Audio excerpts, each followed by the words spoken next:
So good afternoon, one and all present here. So today it's an activity that is description of a mustard plant. It comes under family that's known as cruciferae. The oldest name of this family is Brassica. There are n number of examples under this family, but today we have in front of you we have a mustard plant. Okay, the scientific name of mustard plant is Brassica campestris. Okay, so I will tell you some of the characters of this plant. So you can see mustard plant, it has a tap root. You can clearly see the tap root, it descends down. It's underground part of a plant, but some of the plants like the monocots, they have a fibrous root. And here, my dear students, this is the dicot plant, and you can easily see this is the tap root. And then there are secondary and tertiary roots in it, right? Then you can see the part above the root, that is the stem. Okay, so this all comes under the shoot system, and it bears fruits, flowers, right? And you can see here the alternate arrangement of leaf. As you have heard this, learn in the maths that there are alternative angles. So you can see that one of the example here. So one leaf is here and one leaf. They are alternatively arranged. If this leaf would have been here, then I can say it's an opposite arrangement of leaf. So this one is alternate arrangement of leaf, right? And then you can see one more character in it, that's a flower. Flower is a reproductive part of a plant, which bear reproductive organs, is it? And those reproductive organs, and this mustard flower is a bisexual flower. Like we have a cucumber flower, that's a unisexual. This is a bisexual flower. You can see here both male and female organs are female parts in it, in the flower. So you can see there are 4 petals which are clearly visible.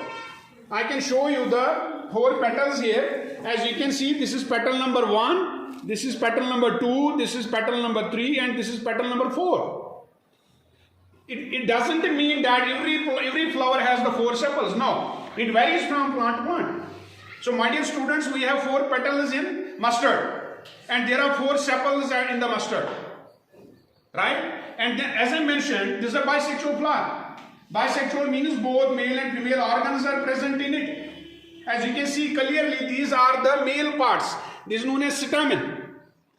You can see a bulb-like or a lobe structure. This is known as anther. This one is anther, and this one is filament. And then at the center, you can see this part. This is the female part, that's called pistil or carpel, and it has 3 parts. This is stigma, style, and ovary is there inside. So in a bisexual flower, both male and female organs are present, female and male organs are present. That flower is known as bisexual. And one more important thing about this flower is that it's a complete flower. Complete means it has sepals, it has petals, it has stamen, and it has carpels. That is known as a complete flower. Incomplete means if any of the whorl is absent, then that flower is known as incomplete flower. So in this flower, mustard flower, you can clearly see the 4 sepals, there are 4 petals, then there are stamens. As you know, stamen is made up of 2 parts. One is anther and second one is filament. And then we have pistil or carpel, it is made up of 3 parts, my dear students. One is stigma, then style, and then ovary. Then inside the ovary there are ovules. And during the pollination, when pollen grains land on the stigma, this is very sticky. Stigma is always sticky. It attracts those or bees for the pollination. And when the pollen grains land on the stigma, then the pollen grain germinates and form a pollen tube. That pollen tube descends down into the ovary along with the male nuclei there and fuses with the ovule that are present inside the ovary.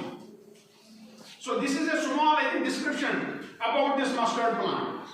As I told, it has a tap root. Then stem, you can see it's not as solid as the other stems are. Like you can see.